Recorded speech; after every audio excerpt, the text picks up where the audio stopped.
What is going on, Raiders? Soda Dragon here. Welcome, and I hope you guys are doing well. So what have I got for you guys today? Well, I'm going to show you how to beat all the normal Doom Tower bosses easily with either duos or solos. And if you guys need help on the hard versions of these bosses for this particular rotation, then make sure to check out my Doom Tower playlist. I have videos on how to beat all of the bosses. So guys, first up, we're going to start with the floor 90 normal Griffin. So how do you beat them? All you need are these two characters here.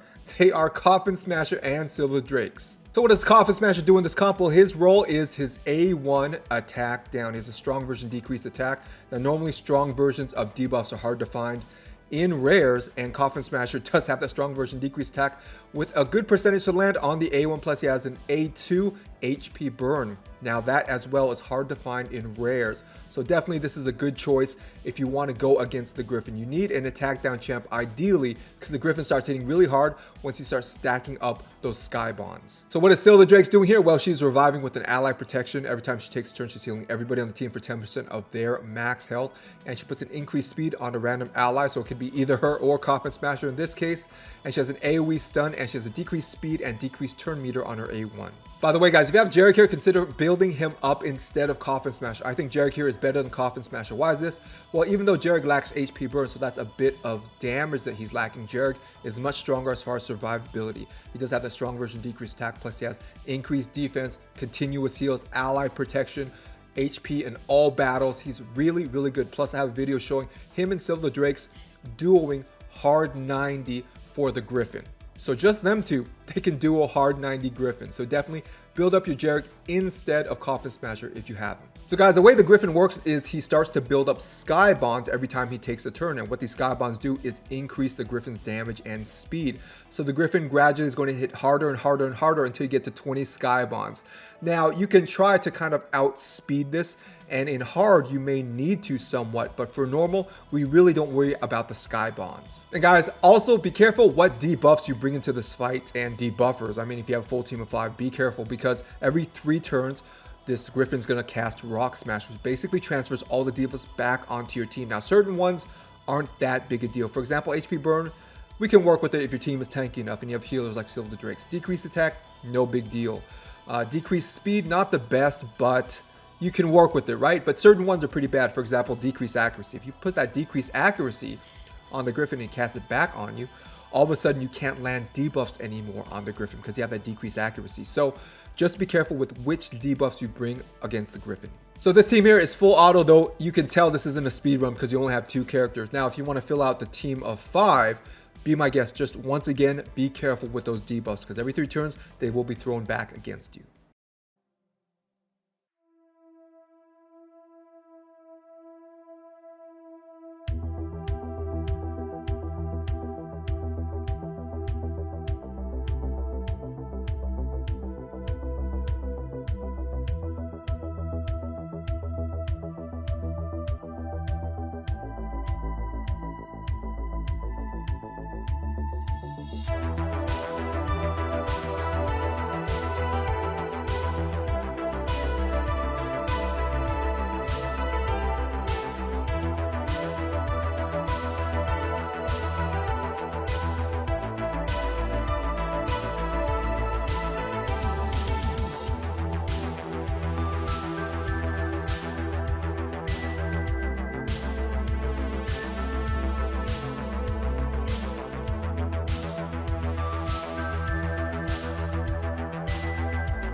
Alright guys, next up we got floor 100 normal, the Magma Dragon. So who do we need to beat this boss? Well, all we need is a simple duo just like with the Griffin. Here we have Silver the Drakes and Sentinel. So what is Sentinel doing here? Well, Sentinel is controlling the boss, provoking the boss, only allowing the boss to use his A1 and not the A2 or the A3. Now, in particular, we don't want this boss using his A3, Stoke the Flames AoE that puts a hex on somebody.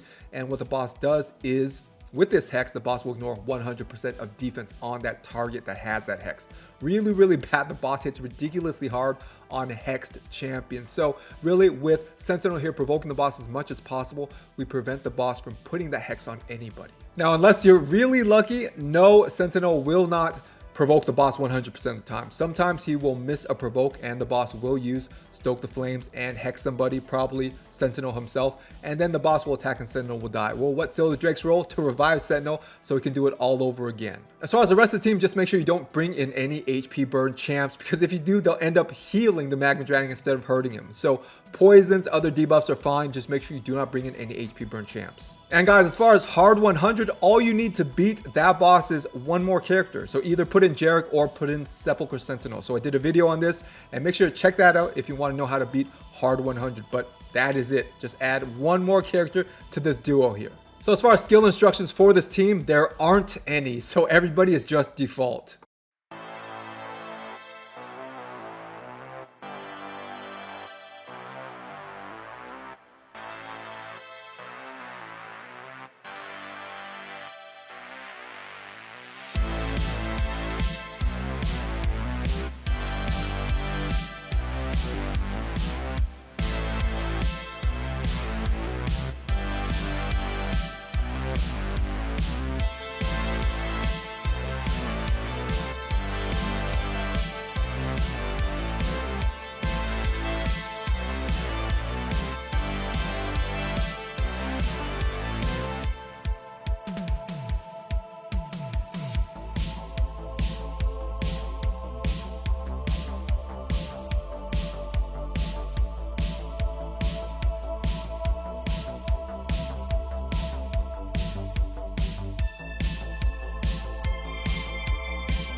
Alright guys, next up for 110 normal Nether Spider, the way we're going to beat him is the same way we beat 110 hard Nether Spider, and that is with the good old Paragon cheese. So as far as everybody else here, they are completely optional. All they do is help you get through those enemy waves first. Yes, Paragon does need help with those enemy waves. Once he gets to the boss, you want your other characters to die off as quickly as possible, because once they die off, then you can put it on auto. But no, you cannot put it on auto if you get to the boss with other champs. Those other champs must be dead. You must have only Paragon alive. Then you can click that auto button. So for your Paragon, you must have the A2 booked out here, and it must be his first priority in the skill instructions. You cannot leave it default. It must be the first priority. Why am I repeating this? Because some people think he'll just do it if it's not on cooldown. He won't sometimes. Make the A2 here his first priority and fully book it out. And as far as the A3 here, just turn it off. Another big mistake people make with their Paragons is making him too slow. And because people think, well, he can cast 2 turns of Unkillable on a 2-turn cooldown, that's 100% uptime, right? It doesn't matter how fast he is. Yes, it does. It does matter how fast he is. If you make him too slow, you're going to go past that 1500 turn limit. And then you won't register the win if you get it past that point. So you must kill the boss within 1500 turns. And how do you do that? With a faster Paragon. So remember, do not make your Paragon too slow. Yes, it doesn't matter how fast he is as far as his unkillable, but as far as killing something else, yes, you do need speed on him. So like I mentioned, put the A1 as the first priority and turn off the A2. And once you get to the boss and all your allies are dead, then just click auto and you should be good.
Alright guys, last up we got floor 120 normal, the Eternal Dragon. So how do we beat him? Well, the same way we beat the Griffin. Yes, with these two. So one issue for this fight is the Eternal Dragon is going to try to put your skills on cooldown or put a block active skills debuff on you, which essentially does the same thing, not letting you use your cooldown skills, right? So we want to resist this. How do we do this with the resistance? Well, in particular, yes, we want Seal of the Drakes to have resistance because she is going to be reviving Coffin Smasher. So she needs to have her skills available to use. So make sure in particular with your Seal of the Drakes, you build her with high resistance. And yes, Coffin Smasher as well for his HP burn, his A2.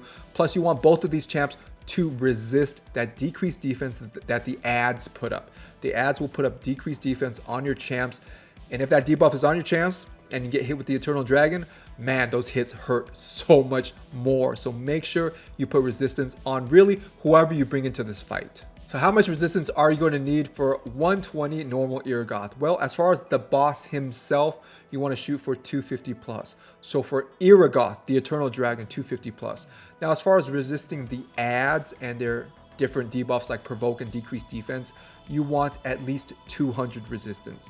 So if you put everybody on your team at least 200 resistance, they should resist most of the ads debuff, but not necessarily Iragoth. So if you have someone really important like Seal of the Drakes and you need her to be able to use her cooldown skills, you're looking at 250 plus resistance. So yes, this is a full auto team, but this is a targeted auto team. So once you get to Iragoth himself, the boss, click on Iragoth and you should see a red X underneath them with a circle around it. So that means you're targeting Iragoth. So yes, it's on auto, but you're still targeting that main boss. Don't just leave it on untargeted. You want to target Iragoth. But beyond targeting, there is no skill instructions for these champs. It is completely default. So as far as a hard 120 version of this team, I show a team using Jarek and 2 Vrasks. That's it. Those 3 epics are all you need to beat this boss. Now, we'll go faster with a full team of 5, of course, but I just want to show you the minimums required. So if you're interested in that hard 120 team, check that video out.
Alright guys, on to everyone's gear stats and masteries, starting with Seal of the Drake. So how have I geared her? I have her in a Relentless set and an Immortal set. On to her total stats. So I have her HP at 65,000, I have the attack at 1500, defense 3100, speed 197, crit rate 20%, crit damage 166%, resist 294, and accuracy 229. On to her masteries. So down the offense tree here, I do have War Master, so we're getting bonus damage based off enemy max HP. And down the support tree, these 3 masteries here will increase her healing, so that healing that comes from her passive when she takes a turn. Plus we have masteries here as well, Spirit Haste, so she gets a speed boost when somebody dies, so she's quicker and hopefully she can revive them. And here for Sniper, this is to increase the chances of landing her A1 decreased speed. Next up, guys, we got Coffin Smasher. So how have I geared him? I have him in a Relentless set and an Immortal set. Onto his total stats. So I have his HP at 78,000, I have the attack at 1,200, I have the defense at 2,000, I have the speed 176, crit rate 47%, crit damage 85%, resist 245, and accuracy 251. Onto his masteries. So down the offense tree here, we do have Giant Slayer, so we're getting bonus damage based off enemy max HP, and this is preferable for triple or quad hitting A1s for champs. Now down the support tree, we do have Sniper here, so we're increasing the chances of landing that A1 decreased attack and also the A2 HP burn. And lastly here we have Master Hexer, so we're potentially extending the duration of those debuffs by 1 turn. Next up, guys, is Sentinel. So how have I geared him? I have him in a Relentless set and an Immortal set. Now I know what some of you guys are saying, well, you have so many Relentless sets on your champs. What if I don't have good Relentless sets? That's fine. For normal Doom Tower, you do not need Relentless. Honestly, any sets that give you some sort of healing or some sort of life back from damage dealt, something like that would be fine. So life steal sets would be good, Immortal sets, things like that. So you can even run triple speed, that's fine. So as far as normal Doom Tower, no, you do not need really specialized sets. A ton of different sets should be able to work for you. Onto his total stats. So I have his HP at 60,000, I have the attack at 1,500, defense 2,100, speed 197, crit rate 106%, crit damage 101%, resist 275, and accuracy 215. So guys, remember, if you're using Sentinel for his provoke, he needs to get a crit with his A1 for that provoke to land, so build him with 100% crit rate. Onto his masteries. So down the defense tree here, we do have Fearsome Presence, so this increases the chances of him landing his A1 provoke. Now booked, it's an 85% chance to land that provoke when he gets a crit, but with Fearsome Presence, it's going to be a 90% chance to land that, so really good for your Sentinel for that A1 provoke. Now here down the support tree, we do have Sniper, so this increases the chances of him landing his A2 decrease attack and heal reduction. And here with Master Hexer, we are potentially extending his debuffs, not the provoke, but the decrease attack and the heal reduction by 1 turn. And last up, guys, got Paragon. So how is he geared? I have him in a deflection set and a speed set. Now, if you don't have deflection gear, can you use toxic sets? Yes, you can. Just don't be a loser and make your Paragon slow. Now, as far as total stats, the only stat that matters really here is the speed. So shoot for around 200 speed and you shouldn't have any problems with the turn limit. Onto his masteries. So down the offense tree here, we do have War Master. So we're getting bonus damage based off enemy max HP. And yes, this does make the run faster when you get those War Master procs. And down the support tree here, we do have Spirit Haste. So when Paragon's allies die, he's going to get a speed boost. And yes, we want everyone to die on purpose, so he's going to get a 24 speed bonus. Now, I know what some of you guys are saying. Well, if I got Spirit Haste here, then I don't need to make my Paragon as fast because Spirit Haste gives me that speed boost, right? So my answer to you would be, stop being a loser trying to make your Paragon slow. Just stop it. Just make him faster, okay? I'm telling you, you don't want to hit that 1,500 turn count limit. Just stop it. Stop the excuses for the slow Paragon. Just make him fast. All right, guys, that is it. Let me know what you guys think of these teams in the comments. So thanks for watching, and if you guys haven't yet, like, subscribe, and share. Turn on all notifications. Stay safe, and I'll see you guys in the next video.